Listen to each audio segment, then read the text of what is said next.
So there are some tips in bread making. So the first one is use the right yeast. So we need to use the right yeast because yeast is not leavens the dough to give it a sponge like or um, light texture, but also yeast enhances the flavor and aroma and the nutritive value of the bread. So that is why we need to use the right yeast. So the second one is store your yeast properly. So make sure your yeast is in date. This means that the yeast is not yet expired and it is still active. So how will you know if the yeast is still active?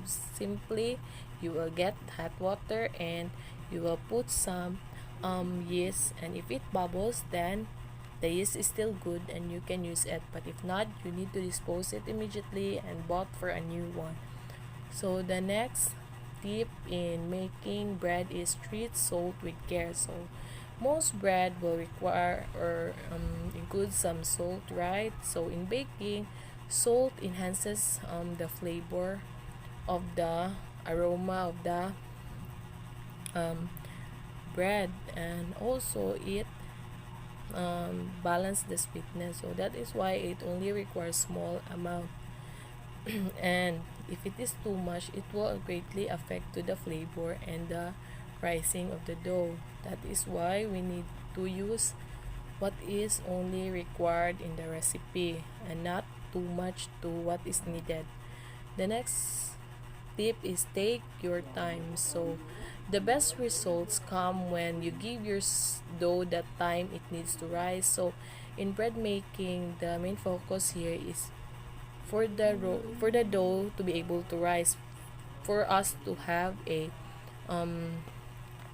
better output or good taste of bread. So if we will not give the dough time to rise, then probably we will not achieve a bread that is sponge like or fluffy. So that is why we need to give the dough time to rise. So the next tip is try different flours. So the quality of the flour can make a real difference to your loaf.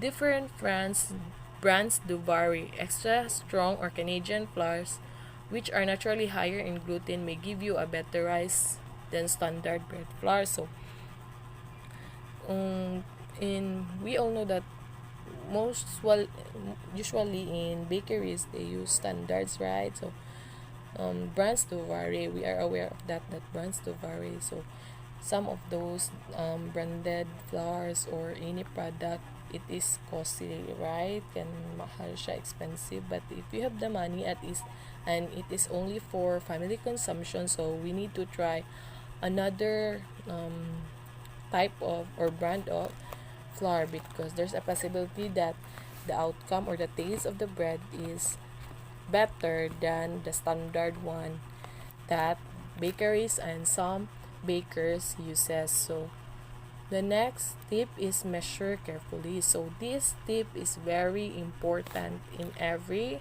practicum or product making, right? Because even small amount of water, flour, salt, sugar, or any ingredients, if it is measured too much or lacking, then it will greatly affect to the whole recipe.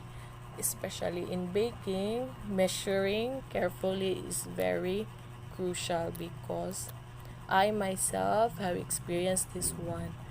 We fail in having our national certificate too in bread and pastry because of the measurement of the yeast that is required, and my partner wasn't able to measure it properly. That is why our dough had not rise as to what it is supposed to be. That is why it is very important to measure the ingredients carefully. So the next tip is consider vitamin C. So vitamin C strengthens the gluten in flour, which can give a better rise and help dough to rise more quickly.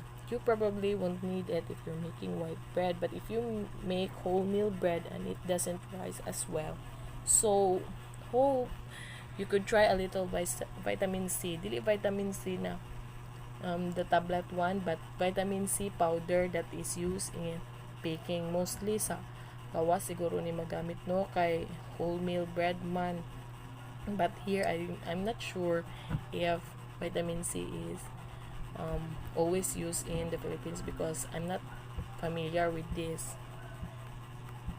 So the next tip in bread making is practice makes perfect. So this tip is not just applicable in bread making but also in our day-to-day living, right? So dili na kay sa bread, but when you make bread by hand, kneading and shaping it, you can get a good feel of dough and its elasticity. So we all know that first, if it is your first time, so you cannot be as good as if you are having already a lot of practice. So the next tip is don't prove for too long.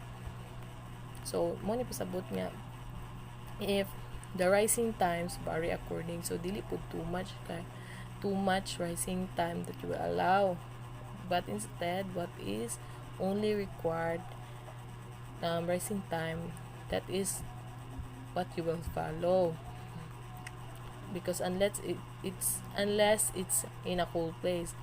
If you want to leave the dough to rise for longer, like you are in a work or overnight, for example, it requires the recipe requires overnight rising of the dough. So you will put in a place, in a cold place man jud, like refrigerators and after in the morning, in the next day, if you will get it, you will get it out in the refrigerator and put some, or let it take time to be able to get the room temperature before you knead it or kanang form it, because the temperature varies man if ditso nimo siya og knead or i-form nimo siya. So you will give allowance of time sa para murag makuha niya ang room temperature. So the last is topping. So if you're making bread with toppings, then always prove it twice, once before and once after adding topping and shaping it in the loaf, tin or baking tray. So this means that di ba na uban, there are some breads requires butangan na tong topping. So it's better nga if dili lang, if it will not affect the let us say recipe, we will put some of the toppings in the recipe, no. So ibutang na to siya while mixing, cooking, and right after inikatak-ang nimo siya sa oven and inikahaon nimo, inipadong nimo serve, you will put some of the toppings, but it's kind of up to you if what is convenient to you. And lastly, don't forget, making bread by hand can be very therapeutic and gives you a real sense of achievement. So no, this is true, because in baking, especially if you will achieve what you have desired to have product, you will feel you will feel happy and you will feel kanang successful bitaw, you will feel satisfied, right? So those are the tips in bread making. The learnings I had with as I watched the video about the tools and equipments used in bread making is that I was able to learn and appreciate the new advancement of technologies, and also I was able to discover that there are a lot of tools and equipments used in bread making, and what's nice is that it enables us to minimize our hard work that we put in every bread making we do, because we all know that bread making really takes time, courage, and hard work for us to achieve a better product. So it affects me in the way that I was able to gain a lot of knowledge, and me myself can be able to operate those tools and equipments because of the guide that I that serves as a eye opener to me, or teacher to me on how to operate those things, and which I can also share it to my future students as well as my families and classmates. So that would be all. Thank you.